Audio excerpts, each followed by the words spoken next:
ยังที่เรื่องข้างบริการโอ้ข่าวน้ำข้าวเจ้าให้พี่น้องหอมมาดีเด้อตักเลยเราเป็นยาเนาะว่าจะต้องไปรักษานี่คำเบ้านะเนาะเบ้าอะไรต้องไปโอเคใช่พี่น้องเลยเข้าไปพบไปเจอกันยุ่งแล้วจริงว่าน้ำสิชมหน่อยชมลายทำใดเนาะผ่านติดตามได้พี่น้องได้ในช่องยูทูบใกล้ชิแล้วหรือเปล่าโอ้ดีใจน้ำเด้อก็ได้แต่เช้าโอ้แต่ว่าไอ้งบยังมีครบบ้างหรือเปล่าเนาะกำลังค่าเดี๋ยวนี้ว่าสิเห็นลังค่านี่นะ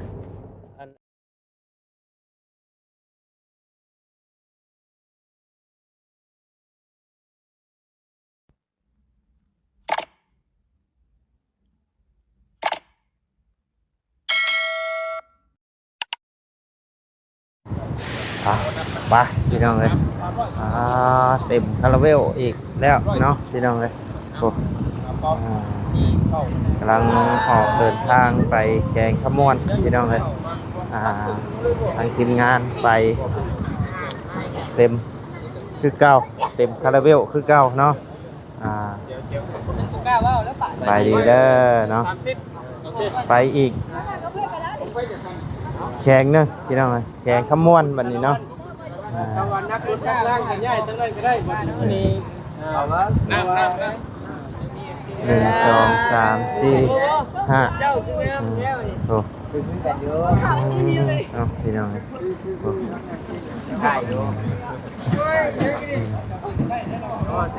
เจ้าถ่ายเดือนมาจะยืนรับไว้ได้โอ้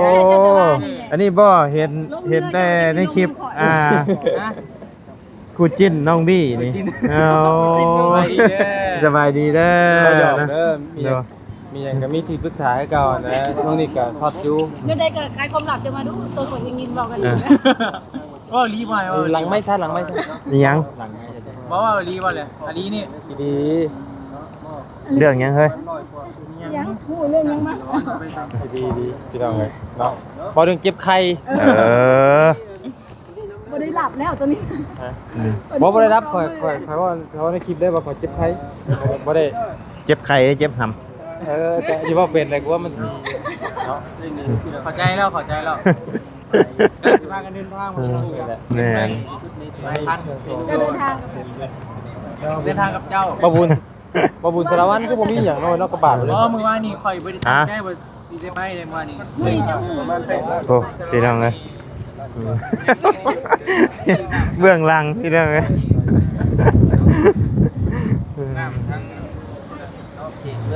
เอ็กซี่บางทีบริจาคน้ำ40 แพ็คคนละมือหนึ่งยกสบายดีเด้อเนาะยังที่เรื่องข้างบริการโอ้ข่าวน้ำข้าวเจ้าให้พี่น้องหอมมาดีเด้อตักเลยเราไม่ทำเยอะคนสบายเลยนะตัวตุ่มยิ้มได้ข้าวเจ้าเนาะหลายได้เลยไปเบื้องหลังด้วยยังเลย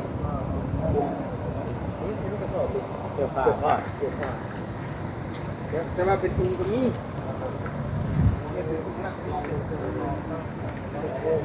แข่งขมวนพี่น้องเลยเมืองหนองบกเนาะไปซอยแข่งขมวนพี่น้องเลยเส้นว่าพี่เส้นน้ำเส้นลายพี่น้องเลยรถสาวน้อยน้ำข้อกันครับดีกันได้เรื่องนี้ครับนี่จะบอกว่าจะไปเมืองหนองบกสบายดีเด้อพี่น้องเด้อสบายดีเนาะเมืองหนองบกแข่งขมวนเจอกัน เพราะว่าเข้าไปเมื่อนั้นแหละเขาได้รับปากกับ SP เพิ่นไว้เลยSP เขาก็มาทั้งนี้ปากเลยก็ไปถ้ามันสัญญาเนาะว่าจะต้องไปรักษานี่คำเบ้านะเนาะเบ้าอะไรต้องไปโอเคใช่พี่น้องเลยเข้าไปพบไปเจอกันยุ่งแล้วจริงว่าน้ำสิชมหน่อยชมลายทำใดเนาะผ่านติดตามได้พี่น้องได้ในช่อง YouTube เนาะนี่ก็ไปใช่พี่น้องเลยเดินทางเนาะ ทางนี้มีฮอดแพมเพิร์สพี่น้องเลย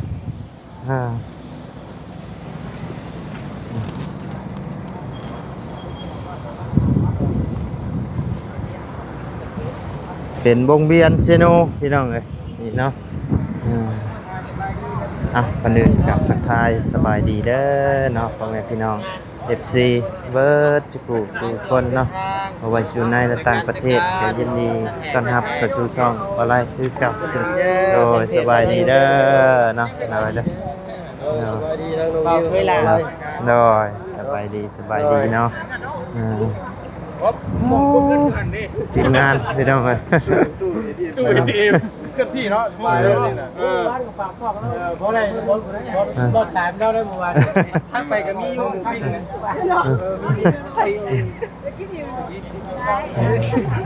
ไม่ได้ซอย เมื่อกี้เล่าได้พากินหนู เป็นกันเลยว่าไง ย่านูก็ยังได้กินหนู ยืนในเพิ่นกินต้องเบิ่งกินลี่หรอกอ่ะกินวิญญาณงูไปน้ำหรอ เอาเลยปะครับ โอเคมาสองคนนี่ก็หักเพลงกันแท้ดีบ่โอ้ยคือยันลืมกันดีผมเห็นจะพยุงกันที่จะลุกเลยต่างคนต่างนี่บทบายเนี่ยป้องเอากันม่วงอันนี้โอ้ เจ้ามะม่วงเนี่ย เก่งใจวะ บอกกันเพื่ออะไรได้ยุ่งจะไปน้ำตลอดนี่ก็ไม่ได้ต้องสิไปน้ำดอก เรากันหนา ฮะเพราะเขายันมีแล้วไปกันแล้วคอยติดเรียกจะไปน้ำไม่ได้มาดึงไว้แล้วว่าขายอย่างเดียวได้บุกไปแค่นี้เลยโชว์ซักกับแคนเขาอีกฝั่งนึง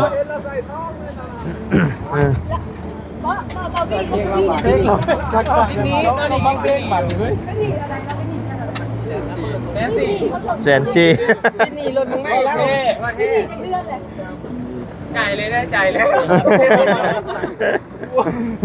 แปลกๆแล้วเนาะ มึงว่าผู้ชายก็ยืนมึงนะว่าอย่างไร เราดูว่าอย่าง เวลาเห็นเลยเราจับให้เช็ดเลยดิระวังจะบอกยังเก็บ ระวังนะ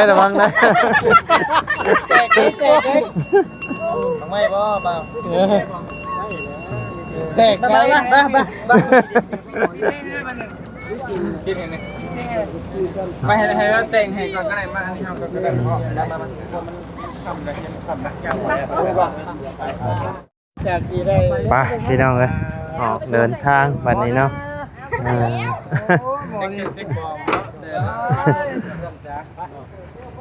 เอาขึ้นผิดคันโอ้พี่เอาขึ้นคันนี่เขาน่ะ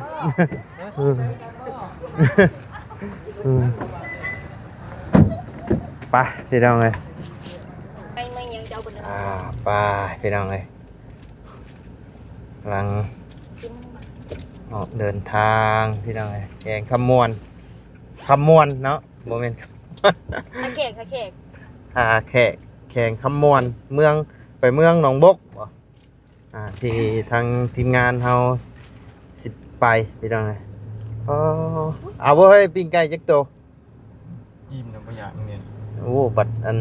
นั่นน่ะหิวเอ้ยนี่จะพาไปดิ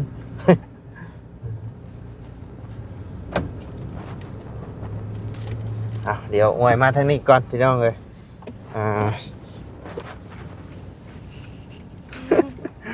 สบายดีเด้อโอ้คือมันคือกันเนาะคือกันบ่คือกันนี่แหละบ่เกี่ยวจ้ะบ่เกี่ยวจ้ะลงรถได้นี่โลดเนาะทางน้องโบบ่นี่นะน้องโบเนาะบ่าวไรเห็นแต่ในคลิปทั้งน้องผัดไส้หรือว่าน้องบี้เพิ่นแหละเห็นทั้งทีมงานน้องๆเพิ่นนั่นแหละพี่น้องไปถ่ายแต่ว่าทางบ่าวไรยังบ่เคยมาหาน้องเพิ่นจักเทื่อพี่น้องออกไปเมื่อวานนี่เพิ่นบ่ได้ไปน้ำน้องเมื่อวานนี่วันนี้เป็นได้คือจังว่าอยากไปน้ำมื้อนี้คิดอยากไปแน่แหละอยากไปเบิ่งเนาะเคยไปจักเทื่อนะแบบลองเบิ่งเนาะพี่น้องไปเปิดหูเปิดตามีแต่ปิดไป อยู่เพื่อนกับ เอาเนาะอยู่ผู้เดียว เพราะว่าทางทีมงานก็บ่ได้เข้าไปเด้พี่น้องเอ้ยไปมีแต่ไปแจกเครื่องแจกของแม่นใช่ชุบ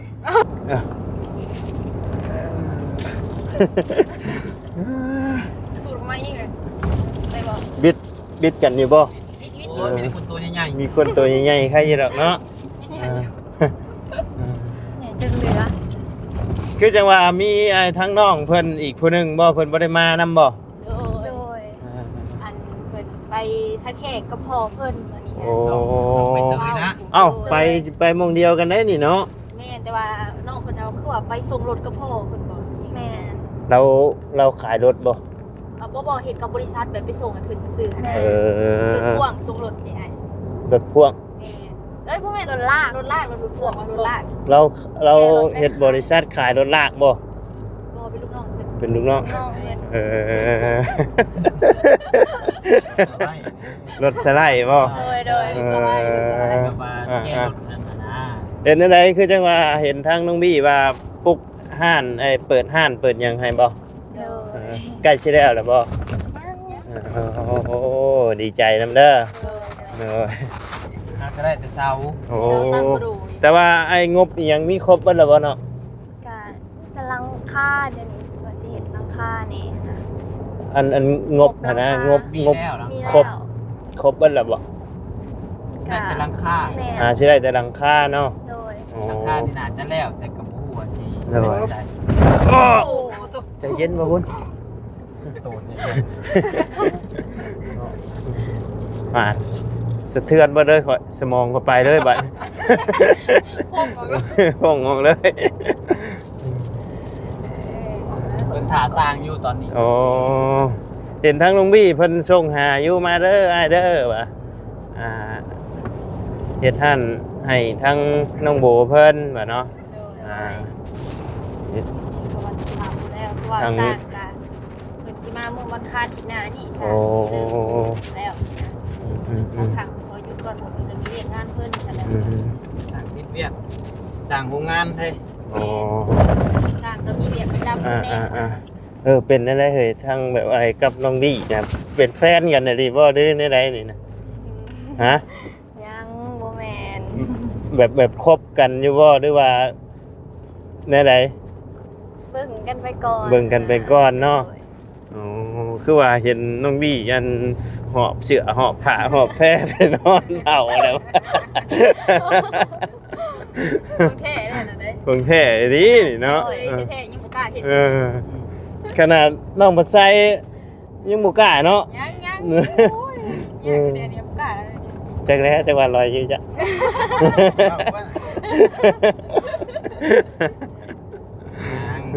ยังอยู่เนาะ โดย เว่าเรื่องน้องบัดไซเลยก็ได้ใบคอไว้นะบ่ ยัง ยังเนาะ แค่ไปทับทามเบิ่งซื่อ โอ้ บ่ได้คอยังบ่ได้หยังว่าสิเพิ่นว่าหาเงินนะครับได้ว่าสิแต่งวันเดียวเลย โอ้แต่งเลย นี่ก็บ่อยากเห็นหลายพิธีหั้นนะ โดย จะเสียเงินหลาย ชิ้นช็อตค่าลองนี่เฮ้ยแพงอยู่บ่ 50ล้านเลย 50 ล้านอยู่ในหันเบิดเลย แล้วก็ค้ำบัตรหนึง คำบาทหนึ่งโอ้นักตัวคำอยู่แล้วเนาะ แม่ตากะลีตัวนี้ งัว2ตัว งัวสองตัว หมูตัวหนึง หมูตัวหนึง ตอนทองลงมาไปเชียงราย โอ้หมูคือบ่ลงนะบัดนี้มีแต่สิขึ้นนะ หมู2ตัว บ่แม่น70,000นะบ่เดี๋ยวนี้ทองแม่น ทองพวกมื้อเช้านี้เห็นว่าหา10บ่แม่นบ่หรือว่าเป็นเงินแข็ง เพราะว่าเห็นเพิ่นลงเป็นเงินบาทบาง 2-3 มื้อผ่านมาคือว่า 69,000 ประมาณนั้นเลย 70,000 ตอนนี้บ่แม่น70,000ปลายนะบ่ พี่น้องเอ้ย ตอนนั้น80,000 บาท เอ้าจังไดก็สู้ โอ้ยอะ เอาเป้ามาเลยมับ ๆแต่อ้ายอัน กดเอาแล้ว แต่อ้ายได้ลูก2คนน่ะยังบ่ได้ถอกอยู่ทองอ่ะจนตาทั้งแม่เฒ่าแล้วตาย เรานำมาเด้อ จนไอ้แม่เฒ่าแล้วเสียยังบ่ได้ให้ไอ้ค่าไอ้แล้วเลี้ยงลูกอยู่ จังว่าเท่ เอ้าไอ้นี่ได้มันบ่มีเฮ็ดได้ซะ เนาะ แม่นกับเพิ่นเสียดีเด้กะ ขึ้นอลี ก็บ่ได้หลายดอก2สลึงแต่มันบ่มีเด้ คอยท้าไปนี่แหละ น้อยแต่ค่าดอง15ล้านก็ยังเถาะแต่5ล้านนึงว่าขาดไว้ถ้าผ่านนี่ยังบ่ได้จ่ายอยู่ ลูกซองเลยเนาะ โอ้ย ได้จ้ะ ฮะ ดูน้ำกันก่อนบ่ โยแนวนะเอาหม่องแบบเพิ่นอันเฮ็ดหม่องมันค่าแล้วได้ เอาไปเห็นนั่นบ่ เฮ็ดโลดน้อง เช่นนี้เนาะ เอาสูตรอ้ายแล้วเฮ็ดได้อะมัน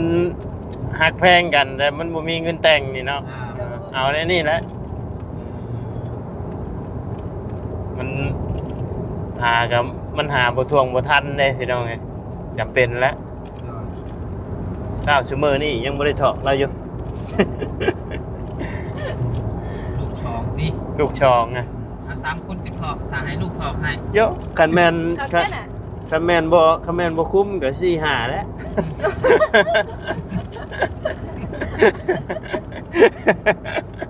ดีบ่ได้เนาะ โย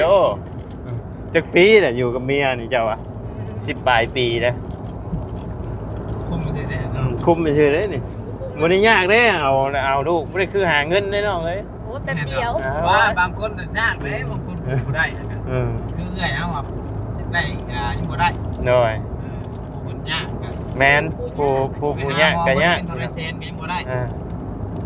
ย ากอยู่ว่า น้อย บางคนก็หาเงินง่ายอยากได้ลูกก็ได้ยาก แม่น ห่างกายเฮา บัดคืออ้ายบัดหาเงินนี่ยากนะเอาลูกนี่ง่าย ผลิตลูกบ่ ดิดลูก เอาลูกนี่ก็ไม่ได้ง่ายได้เอาลูกเนี่ย ก็ เป็น ปั๊ม ลูกที่ใหญ่ ปั๊มลูกขาย ตำโอม มันบ่ได้บ่คุณเด้อ ก็ปูก็ป่าเนาะ โอ้บ่ไหว้เด้อนะออกมาเจ้าวัดบ่พอสิเฮ็ดเนี่ยนะตาปอกล่ออยู่ ว่าขนาดมันเห็นได้เนาะคนว่า แม่น เท่านั้น เพราะคันเฮ็ดได้คือขายงัวขายกล้วยนี่ปะรวยแล้วเหรอ มันก็สิมีเนี่ยคนนับซื้อเนาะ มีน้องเอ้ย แต่ว่าใจเขาเลยได้ดี แม่นใจเฮาหั่นนะ เห็นบอกคือสิว่าคนไกลสักผู้สร้างมันได้เนาะ หน่อย แล้วก็ยังซื้อลูก โอ้ลูกเราใหญ่ไว้ดิได้น้องลักกี้นะแม่นบ่เขาไปมื้อน่ะอ๋อเขาว่าเป็นตะแพงครับ แม่นตอนเกิดมาคือว่าน้อยๆ หน่อยเบิ่งถ้าทู่ไปบาเวนเบิ่งคนคือสิเลี้ยงดู เลี้ยงดู บ่นั่นนะแต่ว่า ตามแถวเบิ่งเนาะ ตามที่เฮาเบิ่งหั้นนะพี่น้องแต่ว่าลูกเราก็โอ้ อยู่รอดปลอดภัย แม่นเป็นตะแพงครับตะปุอยู่พี่น้อง ไอ้เราว่าตอนนั้นก็ตายขึ้นท่านนึงแล้ว อ่า เป็นอะไร เอาช่วงอันนี้ช่วงไปหาหมอนะเนาะ ได้ยินอยู่คนนั้นไปหาหมอสงสัยเป็นแห้งอยู่ซั่นเนาะ ตายขึ้นสิเป็นเอง ก็อันนั้นแหละ เอาเดี๋ยวมีเวลาสิเข้าไปเยี่ยมยามเบิ่งทั้งเพื่อนน้องโบเนาะ ห่าน ห้านเนาะห้านอยู่ติดกับเพื่อนเลยแต่ว่า แม่อินตอนเดียวกันเลย โดย บอลจะเห็นเขาจอดนั่นแหละ โอ้ ซาวซี่ก็ดี โดยอยู่ติดทางเลยบ่ แม่ทางใหญ่เลย โดยเอาดีใจน้ำเนาะความฝันใกล้เป็นจริงแล้ว และเพื่อฮอดฮอด โดย ชั่วโมง2ชั่วโมงไว้เนาะเอาขี่รถจักรไปมื้อนั้นจังกัน อันนี้เข้าไปฮอดแต่หมองครัวเช่นี่แต่ว่านี่ ก็เซ่กับชั่วโมงปลายพุ่นแหละ ก็จะเข้าไปนั่งอยู่นี่ ขี่รถใหญ่ก็ได้ใช่ป่ะอยู่ เซ่บางไทย เอาโอเคซะเนาะพี่น้องเอ้ยทางมาไลก็สิได้ขอจบคลิปปิดคลิปลงไม่เพียงส่ำนี้ก่อนพี่น้องเอ้ยเดินทางก่อนบัดนี้เนาะเดี๋ยวพบเจอกันคลิปหน้าพี่น้องเอ้ยปะสบายดีเด้อเนาะพี่น้องโอ้เฮ้ยๆนะ